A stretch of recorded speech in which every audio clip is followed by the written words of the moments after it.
కాదు. మరి ఆలస్యం చేయకుండా మా మెగాస్టార్ గారికి మైక్ని హ్యాండ్ ఓవర్ చేసేస్తున్నాము. చిరంజీవి గారు. Right, thank you.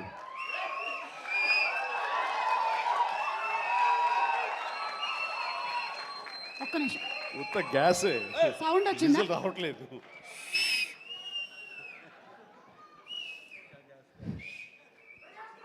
చాలా సరదాగా జరుగుతున్న ఈ వేడుకలో పాలు పంచుకున్నందుకు చాలా ఆనందంగా ఉంది. విచ్చేసిన ఆహ్వానితులకు, మీడియా మిత్రులకు, ఇతర కళాభిమానులకు, అలాగే బ్రహ్మ ఆనందం చిత్ర యూనిట్ సభ్యులకు, నటీనటులకు అందరికీ నమస్కారం. సుమాయిట్రా ఇక్కడే ఉన్నానండి సార్. సార్ లండన్ పేమెంట్ పంపలేదే? అంటే ఈరోజు మొన్నడు లైలా కూడా పంపలేదు. ఇద్దరి మధ్య అండర్స్టాండింగ్ అండి. తనకు వెళ్ళే చోట నా గురించి చెప్పుద్ది, నేను వెళ్ళే చోట తన గురించి చెప్తాం. ఆ రకంగా ఒకళ్ళు కోఆపరేట్ చేసుకుంటూ వచ్చి మొత్తంలో పంచుకుంటాం. అది వేరే విషయం. 2 ఈవెంట్స్ నుంచి నువ్వు పంపట్లేదు సార్. అది యాక్చువల్లీ అనిల్ రావు ఇక మీద ఎక్కడ చెప్పను, అలాగే నా గురించి అక్కడ చెప్పద్దు. Okay sir. అనిల్ అంతే, మొన్న వచ్చాడు, ఇప్పుడు వచ్చాడు, ఇవ్వాల్సి ఇవ్వలేదు కమిషన్. ఇప్పుడు మన ముగ్గురే దొరికాం కదా ఎవరికైనా ఫంక్షన్లు పిలవడానికి. అందుకు నీ మీద న్యాయంగా ఉందామా సార్? నువ్వు మూట తప్పద్దు, సారీ మాట తప్పద్దు. రైట్. అంటే మొన్న ఆ ఫంక్షన్కి వెళ్ళాము, మళ్ళీ ఈ ఫంక్షన్కి నేను తప్ప ఎవరు లేరా అని మీకు అనిపించవచ్చు. కానీ నెంబర్ ఆఫ్ ఫిల్మ్స్ చేయటం మూలంగా నెంబర్ ఆఫ్ ఈవెంట్స్ చేయాల్సిన పరిస్థితి, సినిమా కథ ఎంత ముఖ్యమో అది ప్రాపర్ టైంలో ఆ డేట్కి రిలీజ్ చేయటం కూడా అంతే ముఖ్యం. మంచి థియేటర్లో రిలీజ్ చేయటం అంతకంటే ముఖ్యం. అన్నిటికీ మించి సినిమాని ప్రమోట్ చేయటం, ప్రేక్షకుల గుండెల్లోకి తీసుకువెళ్ళటం, వాళ్ళ మైండ్లో ఈ సినిమా గురించి చెప్పడం అది చాలా చాలా ప్రధానమైపోయింది. ఈ మధ్యకాలంలో అత్యంత అద్భుతంగా ప్రమోషన్ చేసింది అనిల్ రావిపూడి. సంక్రాంతికి వస్తున్నాం, ఎంత బాగా చేశారంటే ఎక్కడ చూస్తే సరే వాళ్ళే కనపడుతున్నారు. ఎక్కడ చూస్తే ఇంత బాగా చేస్తున్నారు, ఇంత సరదాగా చేస్తారు. వెంకటేష్ కూడా చాలా బాగా రియాక్ట్ అవుతాడు స్టేజ్ మీద. ఈ సినిమాకి వెళ్ళాలనే ఫీలింగ్ కలిగింది. అది ఎంతో హెల్ప్ అయ్యింది. సో ప్రమోషన్స్ అనేది అంత ఇంపార్టెంట్. ఈ సినిమాకి వచ్చేసరికి రాజా రవీంద్ర నాకు చెప్పేది ఏంటంటే, అనే మన బ్రహ్మానందం గారి అబ్బాయి సినిమా ఉంది. విన్నాను, ఏదో బ్రహ్మ ఆనందం అని. అది ఎప్పుడు రిలీజు ఇదే. కానీ తను 2-3 హీరోల కోసం ట్రై చేశారు. వాళ్ళిద్దరూ రాలేని పరిస్థితిలో ఉన్నారు. నేనే కొంచెం కోఆర్డినేట్ చేస్తాను. ఇప్పుడు ఎవరు హీరో వచ్చే పరిస్థితి లేరు. ఎవరో ఒకళ్ళు మెయిన్ హీరో వస్తారు కానీ సినిమా లేదు. మొత్తం డల్ అయి ఉన్నారు. ఎలాగంటే ఎందుకు బ్రహ్మానందం అబ్బాయి అండి, మన ఫ్యామిలీ అయ్యా, చెప్పు నేను వస్తాను. ఇది నేను సంపాదించుకున్నటువంటి ఈ ఇమేజ్ని ఎంతో కొంత ఒక సినిమా ప్రమోషన్ కోసం, ఒక బిడ్డకి ఒక గుర్తింపు తీసుకురావడం కోసం, ఒక బిడ్డకి భుజం కాయడం కోసంగా నేను వస్తాను. బ్రహ్మానందం ఎందుకంత మొహన పడతాడు, ఫోన్ తీ అని ఇందాక ఆయన చెప్పినట్లుగానే ఫోన్ తీసి బ్రహ్మానందం నేను వస్తున్నాను అని ఏదో మాట్లాడబెట్టు, నేను వస్తున్నాను, దట్స్ ఇట్, ఇంకా నాకు టైం లేదు, ఏదో మనుషులు ఎదురుగా ఉన్నారు, తర్వాత మాట్లాడి ఫోన్ పెట్టి మళ్ళీ ఇప్పుడు స్టేజ్ మీద ఇప్పుడు మాట్లాడటం. అంటే ఇదేదో గొప్పగానో లేకపోతే ఇంకోడో కాదు. మరి ఎక్కడ చూస్తే చిరంజీవి వస్తున్నాడు, టూ మచ్ ఆఫ్ ఎక్స్పోజర్ అంటే అనుకోని నాకేం పర్వాలేదు. నా ఇమేజ్, నా మాటకి నమ్మి కొంతమంది సినిమా బాగుంటే చెప్తాడు, ఈ సినిమాని చూడమని చెప్తున్నాడు అని ప్రేక్షకుల్లో ఆ గుడ్ విల్ ఉంది. కాబట్టి ఆ గుడ్ విల్ని, ఆ ఇమేజ్ని వాడి ఒక సినిమాకి, ఒక బిడ్డకి అది భవిష్యత్తుకు ఉపయోగపడుతుంది అనుకుంటే కనుక ఖచ్చితంగా నేను దాన్ని వెచ్చిస్తాను, దాన్ని స్పెండ్ చేస్తాను, దాన్ని ఖర్చు పెడతాను. చాలామంది ఏంటంటే టూ మచ్ ఆఫ్ ఎక్స్పోజర్ నీ గ్లామర్ని తగ్గించేస్తుంది. గ్లామర్ అనేది గుప్పిట్లో ఉన్నంత వరకే, తెలిస్తే ఏముంది అని అంటే తెరుస్తాను. గ్లామర్ అనేది పోయే గ్లామర్ కాదు, ఇది గుండెల్లో ఉండే అభిమానం అంత తేలిగా తరగదు. 47-48 సంవత్సరాలుగా ఏర్పడినటువంటి ఇది కాంక్రీట్ అయిపోయింది వాళ్ళ గుండెల్లో. కాబట్టి ఎవరు ఎంత తవ్వుకుందామన్నా సరే దాని ఫ్లేవరే వెళ్తుంది తప్ప అసలు మెటీరియల్ వెళ్ళదు గుండెల్లో నుంచి. కాబట్టి ఖచ్చితంగా నా ప్రమేయం, నా ఇది ఆ పిల్లల కోసం కానీ నా మిత్రుడు నాకు శిష్యుడు లాంటి వయోవృద్ధుడు ఆ బ్రహ్మానందాన్ని తన కోసంగా నేను రావటం అనేది ఇది నాకు సంతృప్తి. చైల్డ్ ఆర్టిస్ట్గా ఎవరి అబ్బాయి చైల్డ్ ఆర్టిస్ట్గా ఇస్తానన్నాడు. అవును. నేను కుర్రోడు వచ్చి డిస్టర్బ్ చేయొద్దు ప్లీజ్, సీరియస్గా మాట్లాడతాను. ఏమంటే ఈ చంటబ్బాయి షూటింగ్ జరుగుతుండగా మనందరం బ్రహ్మానందం ఈ సినిమా గురించి మాట్లాడుకోవాలి, కానీ ఇక్కడ ఉన్న ఆత్మీయత ఆప్యాయత ఈ ఆత్మీయులు చూస్తుంటే కనుక గతం గుర్తుకొస్తుంది, చెప్పకుండా ఉండలేకపోతున్నాను. అండ్ చంటబ్బాయి షూటింగ్ జరుగుతుండగా నేను ఇందాక చెప్పాడు కదా ఇట్లాంటి హీరో అని కాను నేనంటూ చార్లీ చాప్లిన్ గెటప్ వేసుకుని ఒక దిమ్మ మీద ఉంటుంది. అక్కడ అసలు టెన్షన్గా ఉంది, ఎందుకంటే అది చిన్న కోన్ షేప్లో ఉంటుంది. అక్కడ నిలబడి డ్యాన్స్ చేస్తున్నాను, జంజాల్ గారు చూస్తున్నారు. ఎవడో ఒకడు ఇక్కడ ఉండి ఎర్రిమోహం వేసుకుని విజిల్ వేసేసి అన్నాడు. చాలా డిస్టర్బెన్స్ కనిపిస్తుంది ఎదురుగా ఉండి. ఎవరది పంపించండి అన్నాడు. వెళ్ళి బ్రహ్మానందం జంజాల్ గారు వెనక్కి వచ్చావయ్యా అని వెళ్ళాడు. సరే ఏమనుకున్నా అయిపోయింది, షార్ట్ అయిపోయింది. సరే ఎవరో కాదండి అత్తిలో లెక్చర్గా పనిచేస్తున్నాడు, పేరు బ్రహ్మానందం అని. ఓ అట్లాగా, సారీ అండి నేను ఎవడో అనుకున్నానంటే లేదండి మీరు అభిమాని అండి, మీరంటే చాలా ఇష్టం, అందులో లైవ్లో మీరు డ్యాన్స్ చేస్తుంటే వాడు థ్రిల్ అయిపోయి విజిల్ వేసేసాడు, వాడు తెలీదు డిస్టర్బ్ చేయకూడదు అని సంగతి అంటే సరే. అండ్ మంచి మిమిక్ అండి, బాగా మిమిక్రీ చేస్తాడు అనేసరికి అలా అయితే సాయంత్రం కూర్చోబెట్టుకుందాం అని చెప్పేసి సాయంత్రం మా రూమ్లో కూర్చోబెట్టుకుంటే చాలా రకాల మిమిక్స్ చేశాడు, చాలా రకాలైనటువంటి స్కిట్స్ చేశాడు. నాకు ఆశ్చర్యం వేస్తుంది, ఇంత టాలెంట్ ఉంటుందా, ఎంత బ్రహ్మాండంగా మాకు కడుపు నవ్వించాడు అనమాట. అక్కడి నుంచి ప్రతిరోజు ఈవినింగ్ అయ్యేసరికి తనతో కూర్చోవడం నాకు అలవాటు అయిపోయింది. మరి ఇందులో వేషం లేదా అంటే అదేనండి అడుగుతున్నాడు, ఇంత వేషం ఇవ్వాలని. ఏదో చిన్న క్యారెక్టర్ ఏదో ఇచ్చాను నేను, అది ఇంకా సినిమా రిలీజ్ అయ్యే పరిస్థితి లేదు. అండ్ ఇక్కడే షూటింగ్ దగ్గర జరుగుతుంది కదా రా అని పిలిచారంటే మనకు సరదాగా కాసేపు టైం స్పెండ్ చేయొచ్చు, కానీ ఒక క్యారెక్టర్ ఇవ్వండి అంటే ఇస్తాను సార్, ఒక రన్నింగ్ క్యారెక్టర్ ఉంది సినిమా అంతా, అది ఇస్తాను అన్న. ఆశ్చర్యపోయాడు, నాకు రన్నింగ్ క్యారెక్టర్ ఈ సినిమాలో ఓ అనుకున్నాడు. అది సరిగ్గా నేను కూడా నమ్మాను, రన్నింగ్ క్యారెక్టర్ ఆయన చాలా చతురుడు జంజాల గారు. సో షార్ట్ పెట్టారు. ఫోర్గ్రౌండ్లో రామకృష్ణ బీచ్కి యువతల వైపు, రామకృష్ణ బీచ్ ఒక 400-500 యార్డ్స్ దూరంలో ఉంటుంది. సముద్రం ఒడ్డు, దాని తర్వాత రోడ్డు తర్వాత యువతల బిల్డింగ్లో మేము. సో నేను ఇంకో క్యారెక్టర్ మాట్లాడుకుంటుంటాం. ఆ మనిషికి ఎర్రటి చొక్కా వేశారండి, ఎరుపు చొక్కా. దూరంగా వెళ్ళండి బ్రహ్మానందం గారు, మీరు వెళ్ళి పరిగెత్తుకుంటూ రెండు యాక్షన్ చెప్పిన తర్వాత ఇక్కడికి ఆగండి అని ఏదో మార్క్ వేశారు. అక్కడికి వచ్చి అమ్మయ్య అని ఏదో డైలాగ్ చెప్పండి అన్నారు.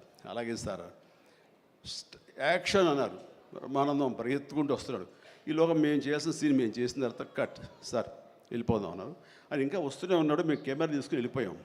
అక్కడికి వచ్చి ఆగిన తర్వాత ఎవరు లేరు అక్కడ. ఇలా చూస్తాడు ఎరుజుపులు.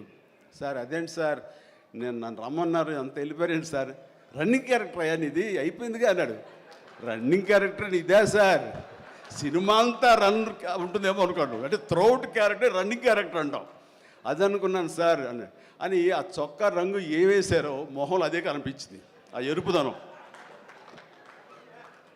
ఆయన బహుశా ఆయన మొహం ఎరుపు చేయడం కోసమేమో తెలియదు, ఆ ఎరుపుదనం కోసం ఎర్ర చొక్క వేశారు.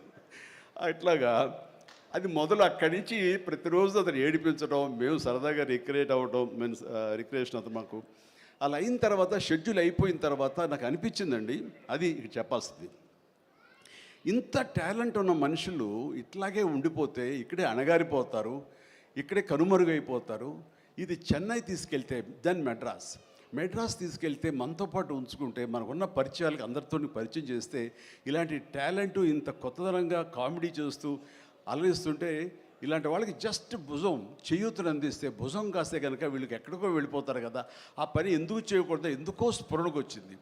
అండ్ జంజాల్ గారు ఇచ్చేవరే, కానీ ఆయనకి లిమిటేషన్స్ ఉంటాయి. బట్ నాకున్న పరిచయాల దృష్ట్యా బ్రహ్మానందం నువ్వు ఇక్కడి నుంచి ఎక్కడ వెళ్ళాలి అని, ఇంకా అత్రి వెళ్ళిపోతాను సార్, మళ్ళీ లీవ్ అయిపోతున్నాను. నువ్వు వెళ్ళలేదు, రేపు పొద్దున్న నాతో పాటు మెడ్రాస్ వస్తావు, ఏమవుతుందంటే ఫ్రెండ్కి చెప్పి లీవ్ ఎక్స్టెండ్ చేయిస్తాను సార్ అని. రేపు నాతో పాటు ఫ్లైట్ ఎక్కాను సార్, బట్టలు తెచ్చుకోలేదు సార్, మెడ్రాస్లో దొరుకుతాయి లేవయ్యరా అని నా మేకప్ మ్యాన్ బోర్డింగ్ పాస్ ఇతనికి ఇచ్చేసేసి ఆ మేకప్ మ్యాన్ వేరే ఫ్లైట్లోనో లేదా వేరే రోజు రమ్మని చెప్పేసి అదే ఫ్లైట్లో నా పక్కన ఎక్కించుకుని నేను తీసుకురావడం. అతను ఫ్లైటు, ఎయిర్పోర్టు ఇవన్నీ కొత్త. సరిగ్గా ఇప్పుడు మీమ్స్లో మొహం పెడతాడు కదండి, ఎరుపు మొహం పెడతాడు కదా, రెడ్ ఫేస్ పెడతాడు కదండి, ఆ రెడ్ ఫేస్ అతనికి త్రోట్ అలా ఫిక్స్ అయిపోయింది. ఆ ఫ్లైట్ ఎక్కడం, ఆ ఎయిర్ హోస్టెస్ చూడటం ఇవన్నీ కలిపి. అండ్ ఆ తర్వాత ఇంటికి తీసుకెళ్ళాను. అసలు ఒక ట్రాన్స్లో ఉన్నాడని నాకు తర్వాత చెప్తాడు. వెళ్ళేసరికి ఈడెవడరా బాబు అసలు ఇంత ఎర్రటి ఫేస్ వేసుకుని వచ్చాడో అని మా తమ్ముళ్ళు ఇద్దరు చూసి వింతగా చూడటం, అన్నయ్య వచ్చి మన డైనింగ్ టేబుల్ మీద వీళ్ళు కూర్చోబెడికి భోజనం పెట్టడం, వాటితో పాటు టైం స్పెండ్ చేయటం, ఇవన్నీ చూస్తుండే వాళ్ళకి అన్నయ్యకి ఎంతో నచ్చితేనే కానీ ఒక మనిషిని ఇలాగా దగ్గర దరిచేరడం అని చెప్పేసి అనుకుంటూ వాళ్ళ ఆ రోజు నుంచి ఎక్కడ ఏ 100th ఫంక్షన్ జరిగినా, ఎక్కడ ఏ ముహూర్తాలు జరిగినా, ఎక్కడ ఏ పార్టీలు జరిగినా సరే బ్రహ్మానందాన్ని వెంట వేసుకుని నేను అందరి దగ్గరికి వెళ్ళటం, అక్కడికి వెళ్ళిన తర్వాత పెద్ద పెద్ద ప్రొడక్షన్ హౌసెస్ నిర్మాతలకు పరిచయం చేయటం, బ్రహ్మాండం చేయవే అదే బిచ్చే అంటే వెంటనే ఆయన చేసేయటం, వాడికి బలి చేస్తున్నాడయ్యా అని అంటాం. అక్కడి నుంచి రావు గోపాలరావు గారు, రామలింగయ్య గారు ఇలాంటి క్యారెక్టర్ యాక్టర్ల దగ్గర ఆ షూటింగ్ ఉంటే అక్కడ చేయించడం, అలాగే కొండవీటి రాజా ఇలాంటి 100th ఫంక్షన్ జరుగుతుంటే కనుక రాఘవేంద్ర గారు, దేవి ప్రసాద్ గారు ఇలాంటి వాళ్ళ దగ్గర తను చేయించడం, ఇట్లాగా తనకి నేను అంబాసిడర్ని, తనకి ఏజెంట్ని అయ్యి తనకి టాలెంట్ని అందరికీ తెలిసేలాగా ఆ ప్రయత్నం చేశాను. ఎందుకంటే అంత టాలెంటెడ్, అంత పొటెన్షియాలిటీ ఉన్న వ్యక్తి వెళ్ళిపోకూడదు. ఈ రోజున ఎంతోమంది అలాంటి ఊపు లేక, అలాంటి ఉత్సాహం లేక, అలాంటి ప్రోత్సాహం లేక, అలా చేయూతించేవాళ్ళు లేక, ఎంకరేజ్ చేసేవాళ్ళు లేక ఎంతోమంది అణగారిపోయి ఉంటుంటారు మహానటులు. బట్ బ్రహ్మానందాన్ని అలా కాదని తీసుకొచ్చి చేసినందుకు ఇప్పటికీ మా ఇద్దరి మధ్య ఆ సత్సంబంధం ఉంది, ఆ ప్రేమానురాగాలు ఉన్నాయి, ఆ గురు శిష్యుల అనుబంధం ఉంది. అండ్ అది ఈ రోజున ఇలాంటి గొప్ప ఫీల్డ్లో, ఇంత అద్భుతమైన ఫీల్డ్లో ఇంతగా రాణించి బ్రహ్మానందం అంటే ఒక ఎన్ని రకాల అవార్డులు, Guinness book awards, Padma awards, ఇంకా ఒకటేంటండి ఎన్నెన్నో. ఒకసారి వాళ్ళ ఇంటికి వెళ్తే కనుక ఇంత పెద్ద హాల్ నిండా తనకు వచ్చేటువంటి మెమెంటోస్తో నింపేశాడు. అంటే ఎంత తన చరిత్ర అంతా కనపడుతుంది ఆ రూమ్లో. నాకు ఆశ్చర్యం వేసింది, అద్భుతం అనిపించింది. అలాంటి బ్రహ్మానందం ఇలాంటి ఫీల్డ్లో తన బిడ్డలను కూడా తీసుకురావాలి అంటూ ఈ రోజున రాజా గౌతమ్ 2-3 సినిమాలు చేసినా సరే, అవి అంతంతగా అలరించినా సరే, బట్ ఈ సినిమా మళ్ళీ మనకు ప్రయత్నం చేస్తున్నప్పుడు బ్రహ్మానందంతో పాటు మరొక ఇంట్లో వ్యక్తిగా దానికి రావాలి, ఈ సభకు రావాలి, దీనికి 10 మందికి తెలిసొచ్చేలాగా నా వంతు ప్రయత్నం చేయాలి అని. ఆ తర్వాత దీని డైరెక్టర్ నిఖిల్,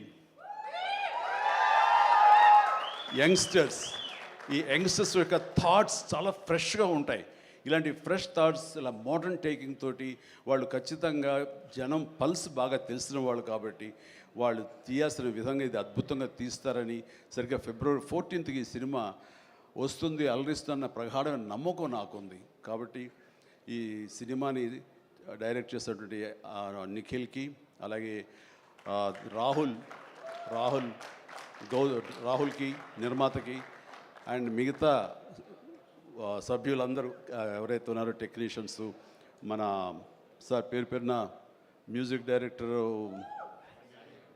శాండిలియా గారికి, అండ్ వీళ్ళందరికీ నేను మనస్ఫూర్తి అభినందన తెలియజేస్తాను. ఇక నాకు ఇష్టమైన నటుల్లో మళ్ళీ మన రఘుబాబు, తర్వాత వెన్నెల కిషోర్ గారు, మన రాజీవ్, అండ్ వీళ్ళు ఇందులో ఈ సినిమాలు ఉండటం అనేది మామూలు సినిమా కాదు, చాలా పెద్ద సినిమా అన్న భావం కలిగింది. అండ్ ఖచ్చితంగా వాళ్ళందరి సపోర్టు ఈ సినిమా ఒక నిండుదనాన్ని తీసుకొచ్చిందని నేను భావిస్తున్నాను. అండ్ ఇంతమంది ఉంటే కనుక ఖచ్చితంగా ఈ సినిమాకి వెళ్ళాలి అనే భావం కూడా ప్రతి ప్రేక్షకుడికి కలుగుతుంది. దానికి అంత సపోర్ట్ చేసి ఆడియన్స్ని థియేటర్కి రాబట్టేంత కెపాసిటీ ఉన్నటువంటి అద్భుతమైన నటులు రాజీవ్ కానీ, మన బ్రహ్మానందం, మన రఘు కానివ్వండి, అలాగే వెన్నెల కిషోర్. సో వీళ్ళందరూ ఉండటం అనేది చూస్తుంటే అత్యద్భుతం. అలాగే ఇంకా అమ్మాయిల పేర్లు మర్చిపోతానని రాసుకున్నాను.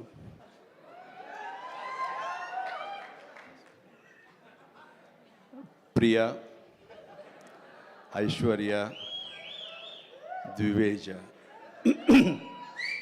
ముగ్గురు బాగున్నారమ్మా. ఎవరు అంటే అనిల్ నన్నుగా చెప్పేవాడే. సో మీరందరూ కూడా ఇందులో చక్కగా చేస్తుంటారని అనుకుంటున్నాను. And all the very best అమ్మా, గాడ్ బ్లెస్. అండ్ మరొకసారి ఇలాంటి చిత్రాల్ని ఆదరించండి, అండ్ ఇలాంటి వాళ్ళని ఆశీస్సులు అందజేయండి. వీళ్ళకి అద్భుతమైన భవిష్యత్తు మీరే ఇవ్వాలని ప్రేక్షకులకి నేను తెలియజేసుకుంటూ, ఇలాంటి వేడుకలో పాలు పంచుకోవడానికి నాకు అవకాశం ఇచ్చినటువంటి బ్రహ్మానందంకి మరీ అంటే బ్రహ్మానందం ఇస్ ఎవరో కాదు, నా ఆల్టర్ ఈగో, నా సోల్మేట్. బ్రహ్మానందాన్ని విపరీతంగా ప్రేమించిన సందర్భాలు ఉన్నాయి, విపరీతంగా ఏడ్పించిన సందర్భాలు ఉన్నాయి, విపరీతంగా కోప్పడిన సందర్భాలు ఉన్నాయి. ఏది జరిగినా సరే ఒక ఫాదర్ లాంటి వాడు, తనకంటే నేను చిన్నవాడినైనా సరే నన్ను ఎప్పుడూ పెద్దగా చూస్తుంటాడు. ఆ పెద్దరికంలో అంటే అన్నారు అనేలాగా ఉండేటటువంటి గొప్ప వెల్కమింగ్ నేచర్ నన్ను మనసులో అంతగా పెట్టుకున్నాడు. కాబట్టి నాకు ఆ స్వతంత్రం ఉంది. ఆ స్వతంత్రం ఈ రోజున ఈ యూనిట్లో ఎవ్వరు నన్ను పిలవకపోయినా ఆహ్వానించకపోయినా సరే నేనే వస్తానని స్వయంగా నేను ఫోన్ చేసి వచ్చేంత ప్రేమ నాకు కలిగించాడు, కనబరిచాడు. అలాంటి బ్రహ్మానందం మన ఈ ప్రేమ కలకాలం ఇలాగే కొనసాగాలి. అండ్ ఈ సినిమా ఫిబ్రవరి 4 ప్లీజ్ దయచేసి 14th అత్యద్భుతంగా ఆడుతుంది. నీకు పుత్రోత్సాహం కలుగుతుంది, నువ్వు చక్కగా గర్విస్తావు. నేను ఏ రకంగా అయితే పుత్రోత్సాహాన్ని అనుభవిస్తున్నానో అంతకంతగా నువ్వు అనుభవిస్తావు కోరుకుంటున్నాను ప్లీజ్. ఎందుకంటే మనం ఎంత సంపాదించాం, బ్యాంక్స్లో ఎన్ని కోట్లు డిపాజిట్ చేసుకున్నాము, ఇక్కడ ల్యాండ్ బ్యాంక్ ఎంత మనం చేసుకున్నాము, అది కాదు మనకు సంతోషాన్ని ఇచ్చేది. మన బిడ్డలు అభివృద్ధిలోకి వచ్చి వాళ్ళు చక్కగా ఫ్లరిష్ అయితే అది ఇచ్చేటటువంటి గొప్ప సంపద, ఆనందం, సంతృప్తి అది అంతా ఇంత కాదు. మనం ఎన్ని సంపాదించి బిడ్డలు సరైన మార్గంలో లేకపోతే ఎంతగా కృంగిపోతాం కూడా మనం ఊహించుకోవచ్చు. బట్ అలాంటి పరిస్థితి రాకుండా బిడ్డలు ముందు అసలు బుద్ధులు బంగారం నీ బిడ్డలు ఇద్దరి, అది నాకు తెలుసు. బట్ వాళ్ళ భవిష్యత్తు కూడా బంగారంగా ఉంటుందని మనస్ఫూర్తిగా నేను ఆశిస్తాను. భగవంతుని ఆంజనేయ స్వామి నేను కోరుతున్నాను. ఇక కొసమెరుపు ఇక్కడ అనిల్ బాబు నాన్న గాడ్ బ్లెస్ యువరా. అండ్ అనిల్ రావుపూడి సినిమా అన్న దగ్గర నుంచి అతను చెప్పిన లైన్ దగ్గర నుంచి నాకు కొత్త ఉత్సాహం వచ్చేస్తుంది. ఎప్పుడప్పుడు సెట్లకి వెళ్తాం, ఎప్పుడు ఆ కామెడీ చేద్దామని.